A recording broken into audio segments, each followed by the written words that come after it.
Hi guys, welcome back to my channel. I'm Winnie Bodaiki. In today's video, I'm going to be giving you the process involved in your upfront medicals for your Canadian visa. As of 2022, because 2025 it might be outdated. As of 2017, you didn't need a COVID vaccine, but today you need a COVID vaccine. Before we get started, here are 5 things to have at the back of your mind. First things first, make your payment at least 2 days before your appointment date. If you already scheduled an appointment, if you haven't scheduled your appointment already, just chill. I'm going to tell you how to schedule your appointment. Second thing to note is to print all your documents, take all your required documents to the center before you leave your house, at least a day before. Just make sure your documents are ready so you're not left wanting like I was left wanting. Imagine me walking to center and I didn't have any documents. I hope you're not as dumb as I was. The third thing to note is to go as early as 6 a.m. to your center. Even if your time slot is 3 a.m. or 12 p.m., go as early as 6 a.m. because I don't think they work with time. Whether you have an appointment date and time for 6 a.m., 7 a.m., 8 a.m., 12 p.m., 3 p.m., just go as early as 6 a.m. Number 4, carry food and water. If you're going very early because you might be hungry and you will wait, I'm not even fronting, you're going to wait. The last thing to note is that there are 2 states with IOM center, Lagos and Abuja. I would advise you to pick Abuja because Abuja is usually not as crowded as Lagos. Everything about Lagos is crowded. I have no reason why. Like everything about Lagos is crowded, including IOM centers. So it's better to go to Abuja center, travel to that Abuja center for your IOM medicals. You're going to pick a center you want while you're scheduling an appointment. Now on to the video.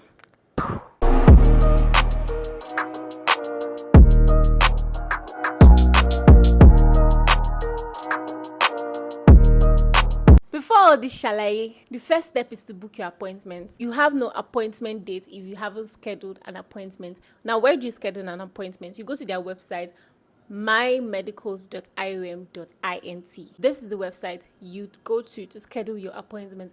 If you have your visa in process, like if you're already processing your visa, this video is all about telling you the process involved in your medicals. Once you've gone to the website, just follow the procedures, follow the steps involved and schedule your appointment. Register your name, your day, your blah blah blah, yada yada yada.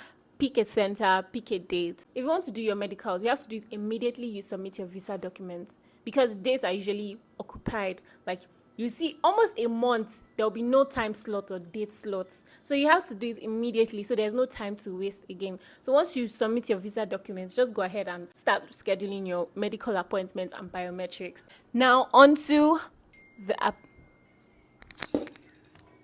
Texting and disturbing somebody. Now, what happens on the dates of your medical appointments?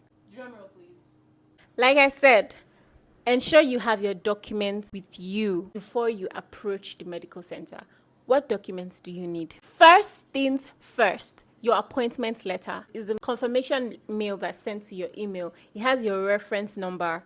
That's the one you're going to print and show them at the gate. Because without this, you're not going to enter the medical center. You don't have to print it out because I didn't print mine. I just showed the security man my email on my phone.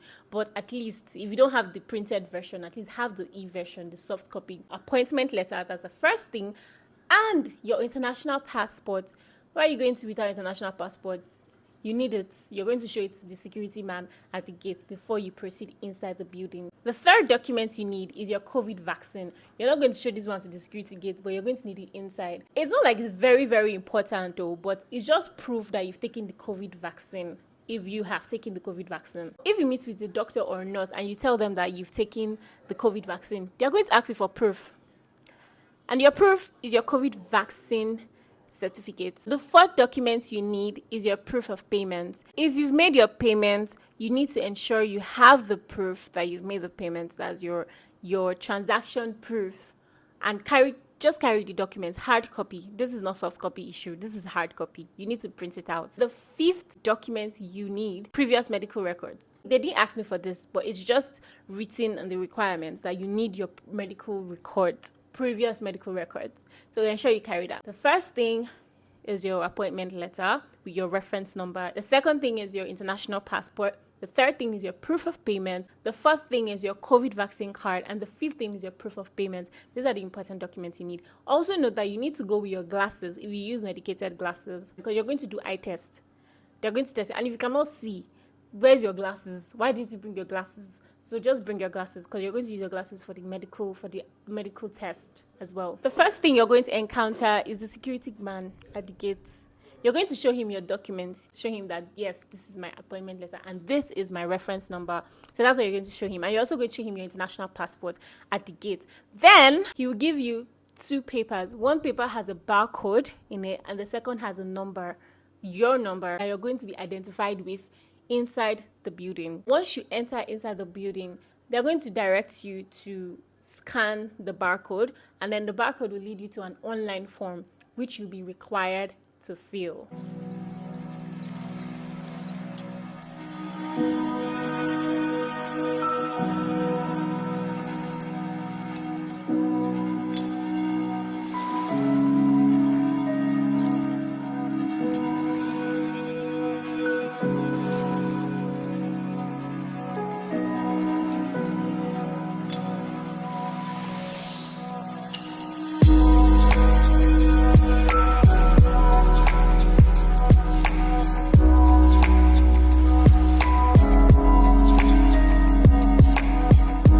That's the second process. The third process is that you're going to wait after filling the form online. Then you have registered your presence. So you're going to just wait for your number or your name to be called. They can call either your tag number or your name. And inside the waiting room, there are like 4 doors. So once they call your name, they will direct you to what door to attend to or go to, whether room number 1, room number 2, number 3, number 4. They're going to direct you. They're going to call your name. Winifred, room number 4. So the first thing that I did while I was waiting, they just called us to a room and we had a passport photograph. Passport photograph taken. They called us to a room to take our photograph before we're going to be called inside the registration room or whatever. And trust me, this was like the most prettiest passport photograph I have ever taken. Maybe because they use professional camera, but it was like, wow. It's like I'm going to be coming here for passport photograph because that was so pretty. I've never had a passport photograph so fine.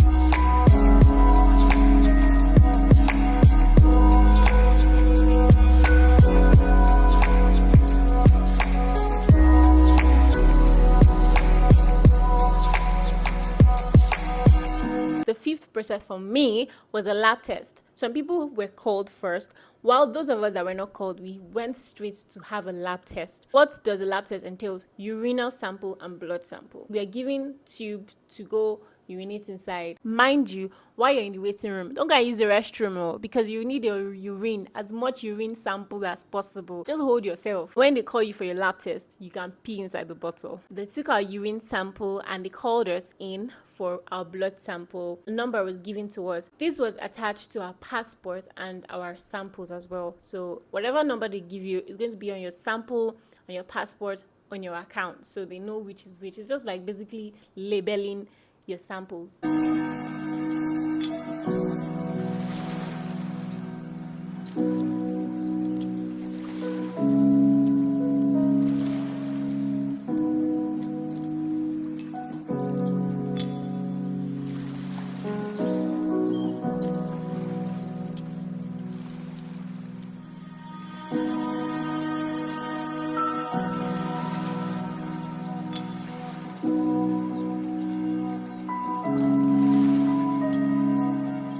After this 5th process, I was still waiting in the waiting room. They are still not called my name and my number for the main registration. Like that's where they open your medical account. I've just done only the lab test and taken passport photograph. I went to the medical center around 9 a.m. and this is like 3 p.m. or 2 p.m., right? I ordered food. There's a guy who usually sells food there.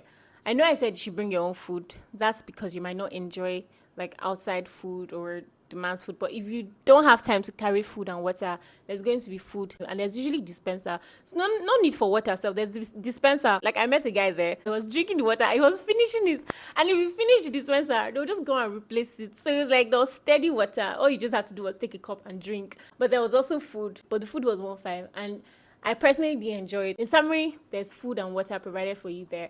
You're allowed to drink as many water. Nobody's curtailing your drinking habits. So drink as much water as you want, especially if you've used the restroom and you need to pee again. So just be drinking. Just be drinking. They'll refill it. As I was there, I saw the guy refill like 3 times. They refilled the dispenser like 3 times. The guy that I met there just kept on drinking.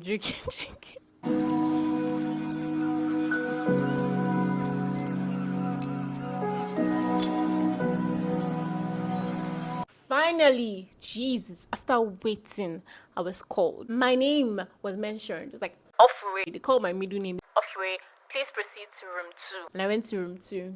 And then the entire registration process started. So what should you expect at the account opening registration process? They'll give you a letter to sign. This is like a consent form for you to sign that you understand, you've read, and you accept the whole declaration process and notice process. And if you're under 16 or 17, you need a parent or guardian to sign your consent forms and make decisions for you. So basically, that's what the first form is for. You're going to sign, and then your passport that was taken earlier is going to be sent to that room to create your account. This is your online medical profile.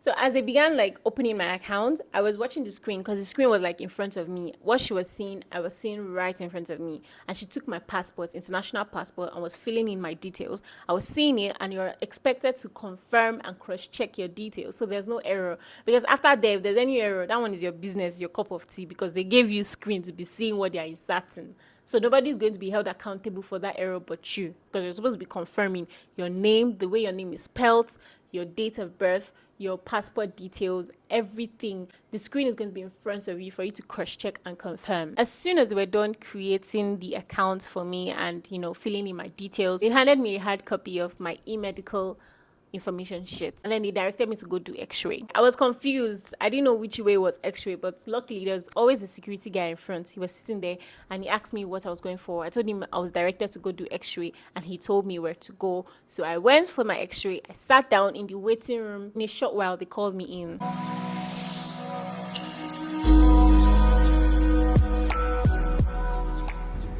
What are you doing, Canada?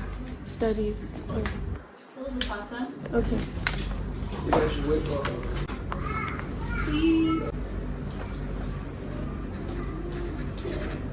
Was your picture taken today? Yes. Okay.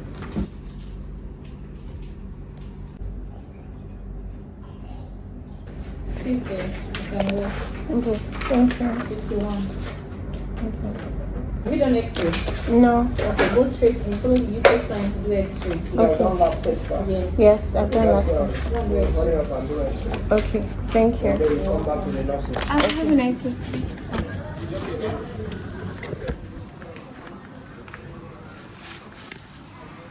Go to this room. Okay, x-rays here.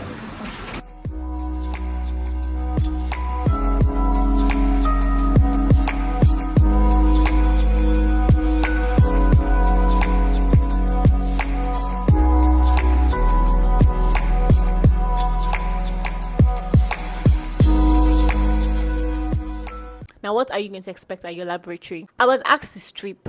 The regular x-ray process is strip naked and place your chest on this thing. I've done actually like 2-3 times, and it's risky. This was my first time having an x-ray, and I wasn't bare chested. I was given a blue robe, a blue dress to put on. All I just had to do was take off whatever I was wearing and wear only the blue dress, the blue robe. I prefer this process to the regular bare-chested x-ray capturing. This seemed safer. As soon as the capture was taken, I was instructed to just toss the blue robe I was wearing along with the rest of the pile that was there and just get out of their lab.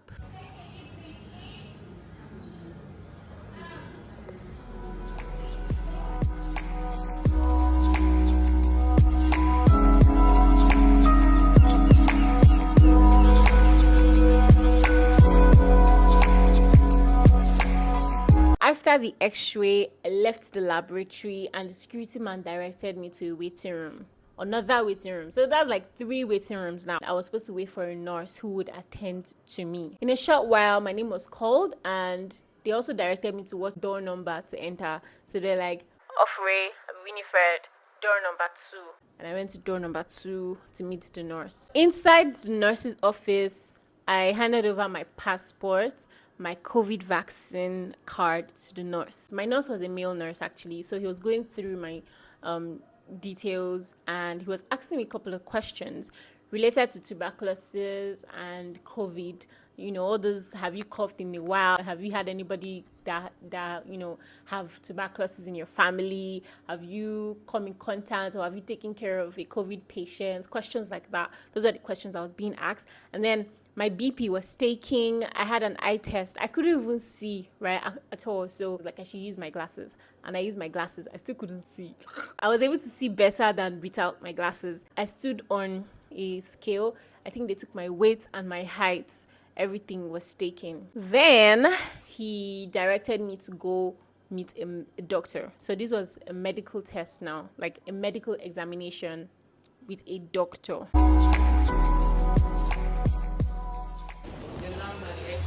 Okay, just sit down. Your name will be called. Okay, thank you.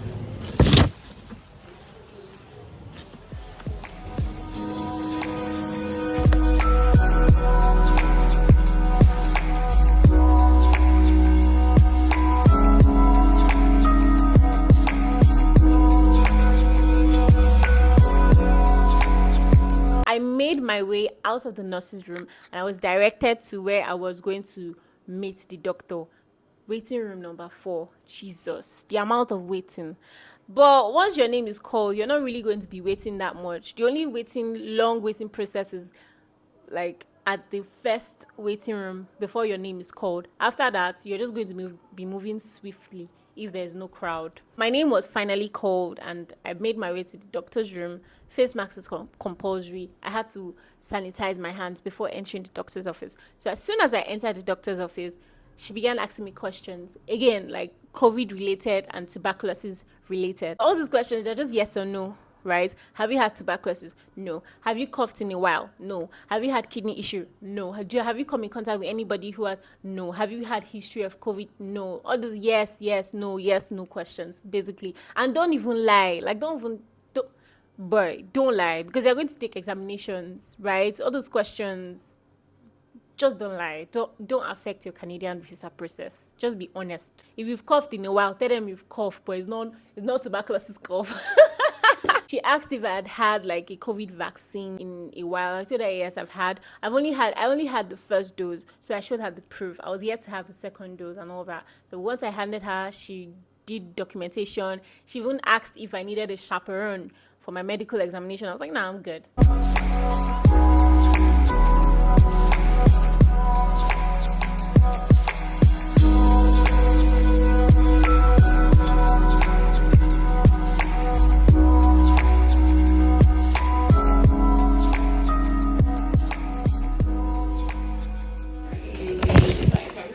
Blood transfusion in the past? No. Have you had any surgeries in the past? No, I haven't. Have you had cough in the past 2 months? No. Have you ever coughed out blood? No. Any sweating at night even when the weather is cool? No. Any persistent fever? No. Have you lost weight recently? Yes. Have you ever been diagnosed with tuberculosis? No. Have you lived in a household with anyone diagnosed with tuberculosis? No. Have you had the vaccine? Yes. Just first dose. Any proof? Do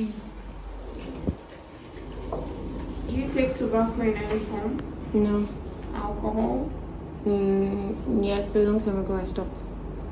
Do you take any other substance? No, I don't. Have you had any cause to visit a psychologist or a psychiatrist? No, I haven't. We'll proceed with your physical examination. Do you need a chaperone to be present while I examine you? No. Okay. She directed me to a small cubicle inside her office, and I was asked again to strip, like completely down, just my underwears. And I think it's the same for guys as well. But for girls, your doctor is compulsorily going to be a female. I don't know about guys. I think it doesn't matter. I took off my clothes, everything, and I wore another blue robe inside her office. Once I put on my blue dress, I just lay down on the bed in the examination room, and she came through to do her physical examination on me. She did all the whole necessary things she needed to do on my body, and she asked me to touch the blue dress I was wearing among the piles of blue dresses in the office, and they changed the bed sheet right in front of me. It wasn't a bed sheet, it was like a plastic, like, I really don't know the material, but it's not cloth. It's kind of like a sheet. She just ripped it off and put it in the trash can. So the next client will put a new bed sheet. That's not cloth. It's not material. That was the end of my physical medical examination. So I was asked to just go back to the nurse's office, and I went to the nurse's office. The nurse was like, if I want to wait, I can wait. It's just to ensure there's no process that needs to be redone, right? That's the only reason why I was waiting. I was like, nah, I'm just going to go home, because I was confident I did all the process correctly.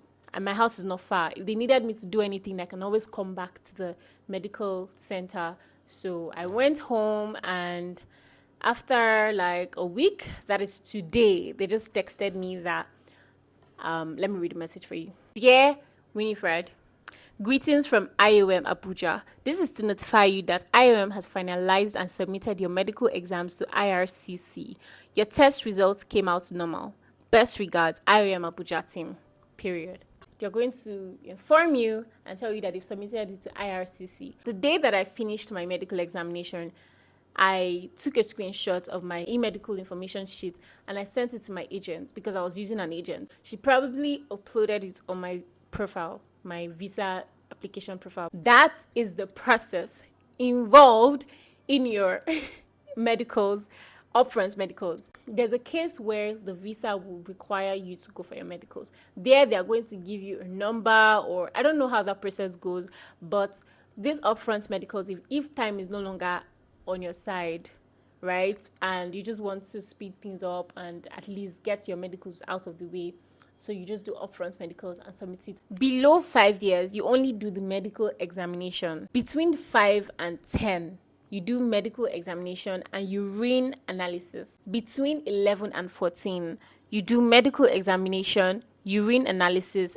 and chest x-ray. 15 years and above, you do all the process: medical examination, urine analysis, chest x-ray, blood tests, and all that. The amount you pay for your medicals also varies by age. Below 5 years, you're going to pay 34,500. Between ages 5 and 10, you pay 36,500. Between 11 and 14 years old, you pay 40,500, and 15 years and above, you pay 46,500. So that was what I paid, for 6,500. The bank details you should pay in is going to be on your appointment letter. Like, once you're registering, everything is basically going to be, but I'm still going to put it on the screen, because it was, I don't know why I didn't find it easy on time, but I'm going to put the bank details that you're supposed to pay the money into. They're all international organizations for migration, IOM, either Abuja branch or Lagos branch. Only make payments after you have scheduled your appointment. So I hope this video was very, very useful and helpful and insightful to you. Thank you so much for watching, you guys. See you on my next video. Bye bye. Mwah.